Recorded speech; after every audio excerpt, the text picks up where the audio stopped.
Қантты бақылау, холестеринді төмендету немесе майдың жиналуын азайту туралы шынымен тиімді құралдар жайлы сөз қозғалғанда мен үнемі адамдардың жүзінен бір скептикалық көзқарасты көремін.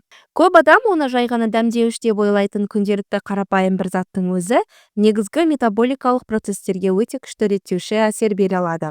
Ол қандағы қантқа да, липидті көрсеткіштерге де, әсіресе іш майының жиналуына да ықпал етеді. Мария әжей үнемі шаршағыштыққа шағымданады. Буындары ауыратын, қысымы жиі құбылатын, қан деңгейі де жоғары еді. Ол дәрілердің көптігінен әбден шаршап, дәрігер үй жағдайында химиясыз қарапайым бір нәрсе бар ма деп сұраған болатын. Сонда біз лавр жапырағы тақырыбын кеңірек қарастырдық. Бұған дейін шынымды айтсам, мен оны көбіне тек тамаққа қолдануға ғана кеңес беретінмін. Біз оған жұмсақ режим жасадық. Таңертең 3-4 жапырақтан дайындалған тұнбаның бір шынаяғы. Курс 1 аптадан аспау керек. 2 аптадан кейін ол жарқыраған көзбен айтты: дәрігер, мен өзімді жеңіл сезініп кеттім. Ұйқым түзелді, қысымым тұрақталды, қан төмендей бастады дедім. Әрине, лавр негізгі дәрілерін алмастырған жоқ, бірақ ол күшті қосымша құралға айналды. Ең бастысы, оған энергия мен өзіне деген сенім берді. Сіз лавр жапырағын халық медицинасында 2000 жылдан астам уақыт бойы қолданғанын білесіз бе? Үндістанда, Грекияда, жерорта теңізі елдерінде оны тек дәмдеуіш ретінде емес, нағыз емдік құрал ретінде пайдаланған. Ауырсынуға қарсы, ас қорытуға, жара жазуға, тіпті ревматизмге де қолданған. Ал енді ғана қазіргі зерттеулердің арқасында біз оның әсерін ғылыми түрде түсіндіре бастадық. Лавр жапырағы биоактивті қосылыстардың нағыз қоймасы.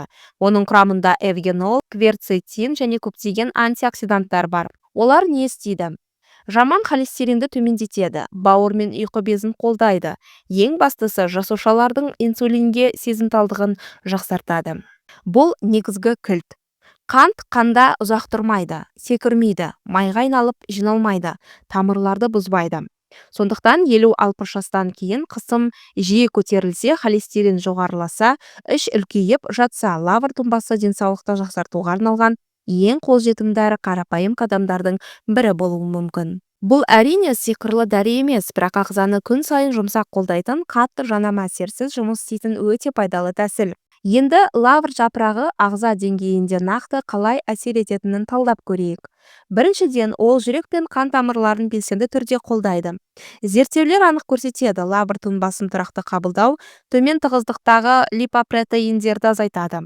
Бұл біз білетін жаман холестерин дәл сол тамырларда бляшка түзетін негізгі фактор. Сонымен қатар көп жағдайда жақсы холестериннің деңгейі жоғарылайды, ал ол керісінше тамырларды қорғайды. Нәтижесінде атеросклероз, инсульт, инфаркт қаупі төмендейді. Бұл өте маңызды, өйткені жүрек қан тамыр аурулары үлкен жастағы адамдар үшін әлі күнге дейін басты мәселе болып отыр. Екіншіден, лавр созылмалы қабынуға қарсы тиімді күреседі. Бұл әрдайым байқала бермейді, бірақ дәл осындай баяу жүретін қабыну процестері қартаюдың және жалпы әлсіздіктің негізгі себептерінің бірі. Лавр жапырағында қабыну медиаторларын тежейтін қосылыстар бар. Олар ауырсынуды, буынның сіресуін азайтады, сондықтан ол артрит, подагра кезінде жеңілдік беріп, тіпті бас ауруында басуы мүмкін. Үшіншіден, ол зат алмасуға жақсы әсер етеді. Бауыр мен ұйқы безінің жұмысын үйлестіреді, ас қорытуды жақсартады, іштің кебуін азайтады және ішектің жұмысын қалыпқа келтіреді. Тәжірибемнен айта аламын, көптеген пациенттер тұнбаны 1 апта ішкеннен кейін-ақ ауырлықтың кеткенін, тәбеттің жақсарғанын және қозғалу жеңілдегенін байқайды. Және соңғы маңызды аспект лаврдың жұмсақ тыныштандыратын әсері. Лаврдың эфир майлары стресс гормондарының деңгейін төмендетуге көмектеседі. Бұл адамның босаңсуына және тез ұйықтап кетуіне ықпал етеді. Әсіресе жас үлкен адамдар үшін бұл өте өзекті. Өйткені ұйқының сапасы қан қысымына, есте сақтау қабілетіне, когнитивті функцияларға және жалпы көңіл күйге тікелей әсер етеді. Бірақ маңызды бір нәрсені түсіну керек. Кез келген белсенді құрал сияқты лаврдың да қолдану ережелері және шектеулері бар. Дәл осы туралы қазір сөйлесеміз. Сіз максималды пайда алып, ешқандай зиян көрмеуіңіз үшін. Лавр жапырағын қалай дұрыс қайнату керек, қандай мөлшер қауіпсіз және кімдерге мүлде болмайды, бәрін нақты түсіндіреміз. Сонымен лавр жапырағын дұрыс дайындау жолы қандай? Бір қарағанда оңай сияқты, қайнаған суға тастай салсаң болды. Бірақ шын мәнінде дайындау тәсілі биоактивті заттардың қаншалықты дұрыс бөлініп шығатынына және ағзаға ауырлық түсірмеуіне тікелей әсер етеді. Мен өз тәжірибемде тұрақты нәтиже беретін екі негізгі тексерілген әдісті бөліп көрсетемін. Бірінші әдіс – классикалық тұнба. 3-4 кептірілген лавр жапырағын алып, 1 стақан ыстық суға құямыз. Үстін жауып, 10 минут тұндырамыз. Мұндай тұнба таңертең аш қарынға ішуге өте қолайлы. Ол жұмсақ болады, иісі мен дәмі өте жеңіл. Айтпақшы, алғашқы өзгерістерді бірнеше күннің ішінде-ақ байқауға болады. Іштің кебуі азаяды, үлкен дәрет қалыпқа келеді, ал тәттіге деген құмарлық төмендей бастайды. Екінші әдіс – қоюлау қайнатпа. Мұны біз әсері күштірек, айқынырақ нәтиже қажет болғанда қолданамыз. Ол үшін жарты литр су алып, сол 3-4 лавр жапырағын қосамыз да шамамен 5 минут қайнатамыз. Одан кейін тағы да 8-10 минут тұндырып қоямыз. Бұл сусын әлде қайда қою, хош иісі де айқын болады, сондықтан оны абайлап ішу керек.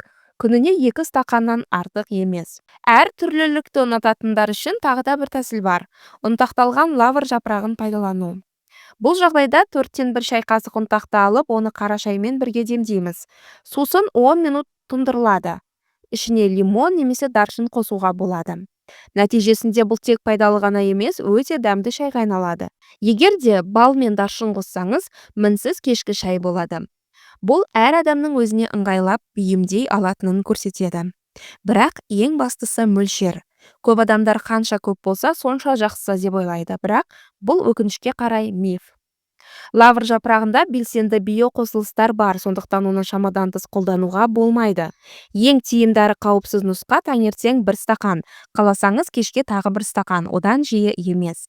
Мұндай протокол қауіпсіз әрі нақты нәтиже береді. Мысалы, 70-ке жақындаған қария күніне 1 литр қайнатпа ішемін деп айтады. 1 аптадан кейін бас айналып, жүрегі қатты соғып, тахикардиямен ауырады. Сондықтан ереже қарапайым. Бірден көп ішкеннен гөрі аз мөлшерді тұрақты түрде қабылдау әлде қайда дұрыс. Енді маңызды бөлім – қарсы көрсетілімдер. Біріншіден, бүйрек пен бауырда мәселе болса, әсіресе ауру асқынған кезде, лавр жапырағы қауіпті болуы мүмкін. Өйткені ол метаболизмді қатты белсендіреді де бұл органдарға қосымша салмақ түсіреді. Екіншіден, асқазан немесе 12 елі ішектің ойық жарасында мүлде болмайды. Лавр тұз қышқылының бөлінуін күшейтіп, аурудың қайта қозуына келуі мүмкін. Үшіншіден, ол тахикардия шақыруы ықтимал. Егер сізде оған бейімділік болса, міндетті түрде кардиолог немесе эндокринолог кеңесінен кейін ғана қолдану керек. Тағы бір нюанс – жеке көтере алмаушылық реакциялары. Бұл сирек кездеседі, бірақ болуы мүмкін. Тері бөртпесінен бастап, ас қорыту бұзылысына немесе бас ауруына дейін. Осындай белгілер байқалса, бірден тоқтату қажет. Тіпті ең қарапайым халықтық құралдың өзі саналы әрі дұрыс қолдануды талап етеді. Лавр жапырағы өте жақсы қосымша құрал, бірақ тек мөлшер сақталған жағдайда және сіздің денсаулық жағдайыңыз ескерілгенде ғана. Және әрқашан есте сақтаңыз, лавр жапырағы толыққанды емнің орнына жүрмейді, ол тек тиімді қосымша құрал ғана. Егер сізге гипертонияға, диабетке немесе липид алмасуының бұзылысына қарсы дәрілер тағайындалған болса, лаврды қолдану міндетті түрде дәрігермен бірге талқылануы керек. Ал енді көп адам біле бермейтін қызықты нәрсеге көшейік. Оның иммунитетке, тері жағдайына, ұйқы сапасына және тіпті эмоционалдық күйімізге әсері бар. Менің ойымша, дәл осы жерде ең қызықты инсайттар жатыр. Әсіресе жасы үлкен адамдар үшін өте өзекті. Ендеше иммунитеттен бастайық. Лавр жапырағы эфир майлары мен күшті антиоксиданттардың нағыз қоймасы. Олар табиғи иммуномодулятор ретінде жұмыс істеп, ағзаға вирустар мен бактерияларға қарсы тұруға көмектеседі. Әрине, бұл антибиотик емес, бірақ иммундық жүйеге өте нәзік әрі тиімді қолдау көрсетеді. Бұл әсіресе маусымдық тұмау мен ЖРВ кезінде маңызды. Осындай тұнбаның бір шынаяғы сіздің сенімді серігіңіз. Келесі мәселе оның терінің қорғау қасиеті. Лавр құрамында бағалы амин қышқылдары мен дәрумендер бар. Олар терінің серпімділігін жақсартады, пигментацияны азайтады, тіпті қартаю процесін баяулатады. Бұл жаңалық емес қой, біздің әжелеріміз де тұнбамен бет жуып табиғи күтім жасаған. Табиғат бізге әрқашан қажет нәрсені берген. Тағы бір қызықты қыры оның адаптогендік әлеуеті. Бұл дегеніміз стресс төзімділігін арттыру. Лаврдың эфир майлары жұмсақ, анксиолитик ретінде әсер етіп, мазасыздықты төмендетеді, ұйқы сапасын жақсартады, тез ұйықтауға көмектеседі. Жасы үлкен ер адам түнде осы лавр жапырағын ішіп, алғаш рет түнде оянбай, ұзағынан ұйықтаған болатын. Жасы үлкен кезде сапалы ұйқы денсаулықтың іргетасы. Және тағы бір маңызды аспектіні елемеуге болмайды. Лавр жапырағы өте жақсы ас қорытуды жақсартатын құрал. Оның биоактивті компоненттері ас қорыту жүйесін оңтайландырады, іштің кебуін азайтады, ішек моторикасын қалыпқа келтіреді. Сонымен қорытындылай келе, жүрек-қан тамыр жүйесіне әсері, зат алмасуды оңтайландыруы, қабынуға қарсы әсері, иммунитетті қолдауы, тері жағдайын жақсартуы, ұйқы сапасының арттыруы. Осының бәрі лавр жапырағын анти-эйдж стратегиясында күшті одақтас етеді. Бірақ бастысы мөлшер мен тұрақтылық. Таңертең бір шынаяқ, қажет болса кешке тағы да біреу. Ағзаны шамадан тыс жүктемей-ақ жақсы нәтиже береді. Қорытынды ретінде айтарым, кейде ең қарапайым әрі қолжетімді құралдар дұрыс қолданылса өте тиімді болуы мүмкін. Лавр тұнбасы денсаулықты жүйелі түрде қолдаудың тамаша нұсқасы. Оны таңғы ритуалыңыздың бір бөлігіне айналдырыңыз. Өзіңізге қамқорлық, сиқырлы таблетка іздеу емес, күн сайынғы жүйелі саналы қадамдар. Құрметті көрермендер, егер бұл видео сізге пайдалы болса, міндетті түрде каналға жазылыңыз. Бұл каналда біз сіздің денсаулығыңызды жақсартуға арналған ғылыми дәлелденген кеңестермен пайдалы ақпараттарды бөлісеміз. Күн сайын жаңа видео, жаңа мотивация және жаңа білім. Сондықтан қоңырау белгісін басып қойыңыз және жаңа видеолар шыққанда біріншілердің бірі болып көріңіз. Сіздің әрбір лайк пен пікіріңіз каналдың өсуіне және көбірек адамдардың өз денсаулығына көңіл бөлуіне себеп болады. Бірге сау болайық. Келесі видеода кездескенше, бұл канал сіздің денсаулығыңыз үшін жұмыс істейтін болады. Аман, сау болыңыздар.